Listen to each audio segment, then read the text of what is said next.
কতটা কষ্ট পেলে মানুষ তার সাথেও কথা বলা বন্ধ করে দেয়, যার সাথে কথা না বললেই সে থাকতেই পারতো না। কখনো ভালোবাসা তো চাই না, শুধু একটু সুন্দর ব্যবহার আর কথা বলতেই তো চাইতাম, একটাও তো দিলে না। কখনো তো কোনো ক্ষতি করিনি, তারপরেও আমার সাথেই এমনটা কেন করলেন?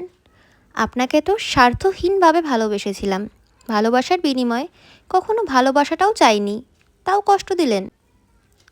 কত কত যে ক্ষতবিক্ষত করেছেন জানেন আপনি, শুধু ভালোবাসার অপরাধে। দোয়া করি আমি আপনার জন্য, যে সুখের আশায় আমার সাথে দূরত্ব বাড়ালেন, সে সুখ আপনার যাতে চিরস্থায়ী হোক। যে ভালো আমার সাথে করেছেন, সে ভালো যাতে আপনার সাথেও হোক। আমার রূহ আপনাকে কখনো মাফ করবে না। আমার মস্তিষ্ক যতদিন না নষ্ট হচ্ছে, ততদিন আমি মনে রাখব একজন ঠকবাজ হিসেবে আপনাকে। বেঁচে থাকার আশাটুকুও কেড়ে নিলেন।